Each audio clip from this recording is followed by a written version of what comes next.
Next concept in the unit number 4, that are challenges faced by the new venture startups. So new venture formations most of the times after the 1990s, we know that about the liberalization, globalization and privatization. So 6 lakh new firms have emerged in the United States every year since the mid 90s. Ideas for potential new businesses. The US Patent Office currently reviews more than 3.75 lakhs patent applications per year. This was just example. What are the components of new venture motivation? That means why all the people trying to start their ventures or startups? The need for approval, the need for independence, the need for personal development, welfare considerations, perception of wealth, tax reduction and indirect benefits following role models. Reasons for starting a venture. Personal characteristics, the environment and the venture. These all we can consider as a entrepreneur motivation factors. The elements affecting new venture performance. Entrepreneur's characteristics, founding process, initial firm's characteristics and performance. What are the pitfalls? That means where the entrepreneurs or startups or founders is get down in selecting new ventures.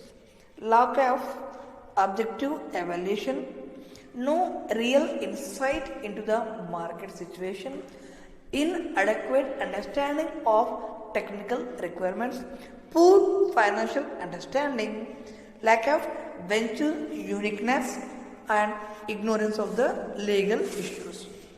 In previous class we are knowing about what are the legal issues faced by the ventures in different phase-wise manner. What are the phases are there in new venture startups? Pre-startup phase, that means before starting the venture, startup phase and after startup phase. Begins with an idea for the venture and ends when the doors are open for business.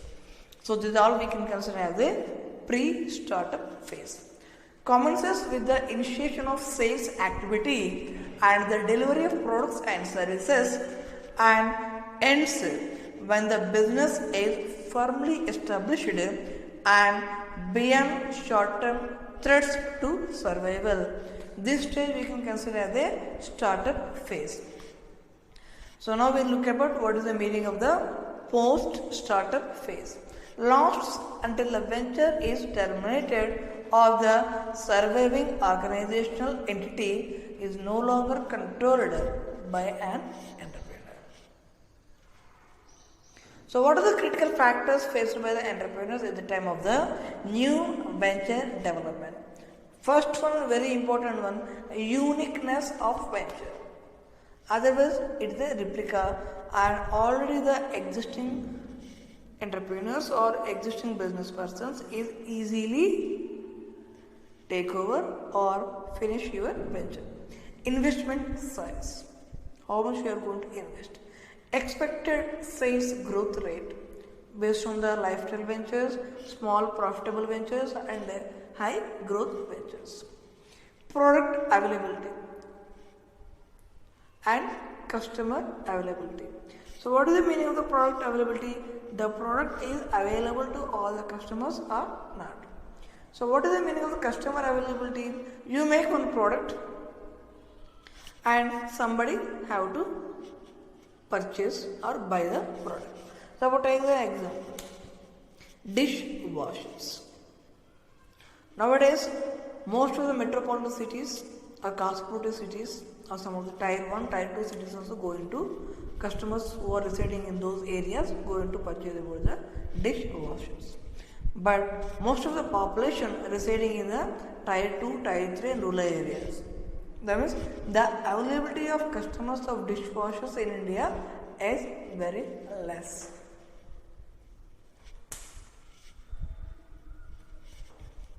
A new venture idea checklist. So before you are going to start the venture, you have to make one checklist. What are the points is checklist available? Basic feasibility of the venture, whether the venture feasible or not. Competitive advantages of the venture. Buyer decisions in the venture. Marketing of goods as well as services. Production of goods and services. Staffing decisions in the venture. Control of the venture. And last one, financing the venture. So these 7 or 8 checklists you are going to check before you are going to start a venture. Why new ventures fail? In the previous class also we observed that most of the statistics gave the information 80% of the ventures is going to fail. Only the success rate around 20 to 25%. So what are the reasons for that?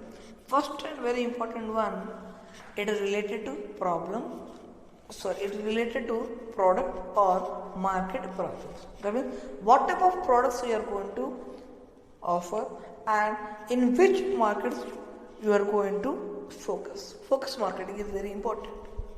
That means you are going to identify who are your customers. Second one, financial difficulties. So initially you invest your capital, your own capital or your friends, relatives or families. Later your organization is going to run, you have to require the working capital or more capital. That means you have to require the adequate capital. Then sometimes it's not possible to get the capital. And another important one, managerial problems. That means as a person we have new to the business and the decisions you are going to take in, those also that will be one of the point why the new ventures fail. What are the causes for failure? Poor timing, product design problems, inappropriate distribution strategies, unclear business identifiers, or reliance on one customer. So these are the comes under the product market problems. Financial difficulties. Initial undercapitalization, assuming debt too early. If you take debt too early, you have to repay with interest. Venture capital relationship problems. Concept of a team approach, human resource problem, whether you can get best or quality human resource or not. So different types and classes. First year problems. That means when you launch a venture, so initial stage, what are the problems you are going to face? Obtaining external financing, just you are launching and you are not proved by yourself and nobody ready to invest the money. Internal financial management, you have to manage what is the capital available with you have to clearly manage because it is a resource allocation mechanism. Sales and marketing, initially you have the low sales, you have to manage that one. Product development, production and operations management, general management things, human resource management, economic environment and regulatory environment. So what are the internal and external problems experienced by the entrepreneurs? So there is two things is there. So the problems is going to classified on the internal and external. So that means already you know that within the venture and outside the venture. First we are going to observe what are the external problems faced by the venture. Pricing problems. That means you are not a single one or it is a monopoly market. Already some of the products available. So you have to take care about those price also. Expansion, market knowledge, customer contact, competitors are there, market planning, product related issues as well as location problems. Another thing, internal problems. Inventory control, facilities we are going to provide, cash flows, adequate capital, accounting systems, organizational structures, leadership, as well as human resources. So these are the problems faced by the entrepreneurs at the time of the initial stages. New venture failure prediction model. So what are the steps we are going to take to predict a venture is going to fail or success? Role of profitability and cash flows, role of debt, combination of both sometimes, role of initial size, role of velocity of capital, as well as role of control. So based on this based on these criteria we can predict whether a venture fail or success. How we are going to evaluate a venture? Whether it is going to failure type or whether it is going to success type. There is a three analysis are there. First one, profile analysis, feasibility approach, and comprehensive feasibility approach. First one is we observe about what is the profile analysis. It involves identifying and investigating the financial, marketing, organizational, and human resource variables that influence the business's potential before the new idea is put into practice. Second one, feasibility criteria approach. It involves the use of a criteria selection list from which entrepreneurs can gain insights into the viability of their venture. Comprehensive feasibility approach incorporates external factors in addition to those included in the criteria questions. Now we are going to observe, as per our JNTU syllabus, feasibility criteria only they given. So we are going to observe about what is the feasibility criteria approach. How we are going to assessing the viability of a venture. That means is it going to run in future or not? Is it proprietary or the initial production cost is realistic or the initial marketing costs are realistic? Does the product have potential for higher margins? Is the time required to get to market and to reach the break-even point realistic? Is the potential market large? Is the product the first of a growing family? Does an initial customer exist? Are the development costs and calendar times realistic? Is a growing industry? Can the product and the need for it to be understood by the financial community? So there is a key areas for assessing the feasibility of a new venture. So based on the key areas, the feasibility analysis is going to conduct new venture. First one, technical feasibility. Second one, market feasibility, financial feasibility, organizational feasibility, as well as competitive feasibility. That means the feasibility approach is conducted in the way of the technical it is viable, market related it is viable, financial viable, organization viable, as well as competitive it is viable or not. So these all factors they are going to consider in the time of the feasibility criteria approach. So specific activities related to feasibility analysis, technical feasibility they are going what are the checking checklist, market, financial, organization, as well as the competitive analysis. Another one is sources of finance. How the entrepreneurs get or raise the finance with the different type of sources. The following diagram depicts the typical financing for startup companies. Owners' money, family and friends, angel investors, seed capital, venture capital, banks, as well as government programs. Like take the example of government programs, Mudra loans, SME loans, MSME loans, private placements, and IPOs, initial public offers. One by one we are going to look about debt versus equity. Debt financing. It's secured financing of a new venture that involves a payback of the funds plus a fee. What is the meaning of equity finance? It involves the sale of some of the ownership interest in the venture in return for an unsecured investment in the firm. So debt financing comes under the commercial banks. So what are the advantages of debt financing? No relinquishment of ownership is required. More borrowing allows for potentially greater return on equity. During periods of low interest rates, the opportunity cost is justified since the cost of borrowing is low. Disadvantages. Regularly you have to pay the interest. Continually cash flow problems can be intensified because of payback responsibility. Heavy use of debt can inhibit growth and development.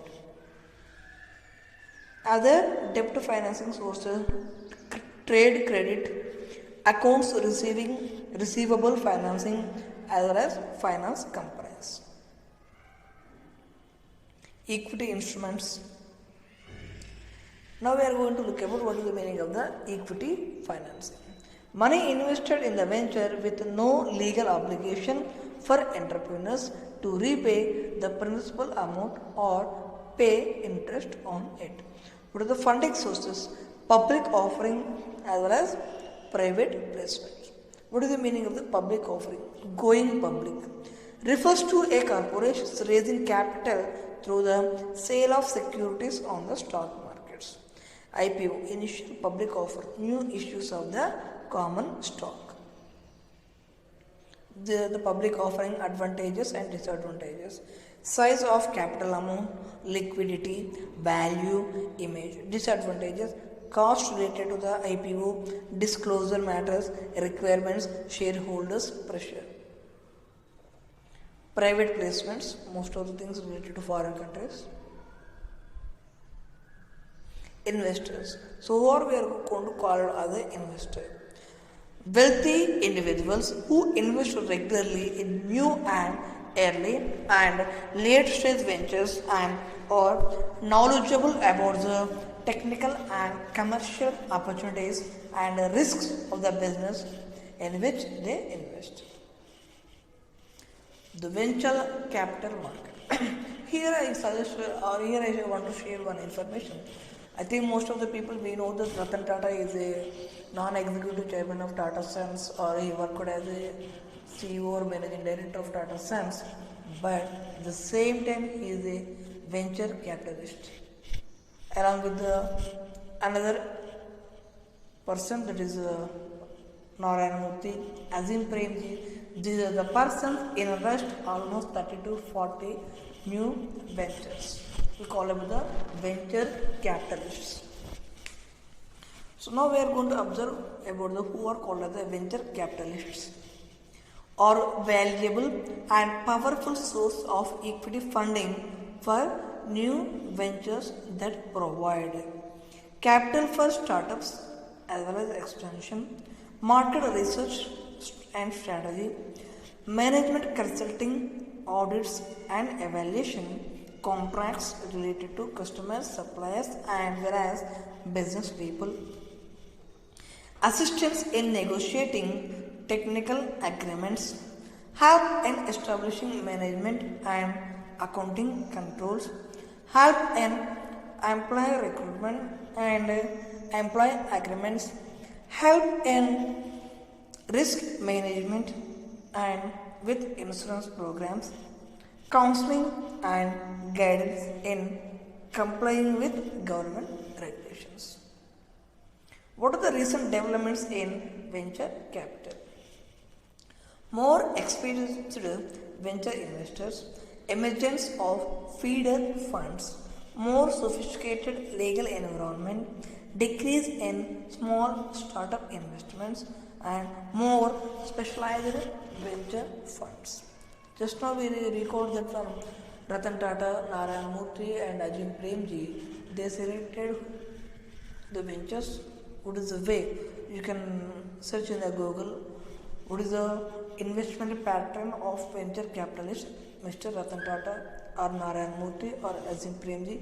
You got the good information how they are going to identify the ventures where there is a prominent success. Investment agreement provisions. So choice of securities, control issues, evaluation issues and financial covenants and remedies for breach of contract. Dispelling venture capital myths. In the previous class also most of the times we know that what is the meaning of the myth. It's just beliefs. Venture capital firms want to own control of your company and tell you how to run the business. Wrong. Venture capitalists are satisfied with a reasonable return on investment. No, they are sometimes they want to run in the long run also. Venture capitalists are way to investment. Venture capitalists are interested in backing new ideas or high technology inventions. Management is a secondary consideration. Venture capitalists need only basic summary information before they make an investment. Venture capitalists as well as different type of business plans. Proposal size of your business plan, investment recovery, how they recover about their investments, what is the management related to company, what is the competitive advantages, as well as what is the financial projections we have. So factors in successful funding of the ventures. First one, characteristics of entrepreneurs. This is most important. Sources of advisors, characteristics of the enterprise, characteristics of the requests. So these are the success in seeking the funding. What is the criteria for evaluating new venture proposals? There is a major categories of new capitalist screening criteria, that is entrepreneur's personality, entrepreneur's experience, product or service characteristics, market characteristics, financial consideration, as well as nature of the venture team. Already we know that how the venture capitalists evaluate the process. First one, initial screening. Second one, they evaluate the business plan of the venture. Third one, oral presentation given by the entrepreneurs. And last one is the final evaluation. So informal risk capital, always regarding to the angel investors. So who are considered as the angel investors? Wealthy individuals in the United States or others are looking for investment opportunities. So those are we call about the angel investors, and those are the different types.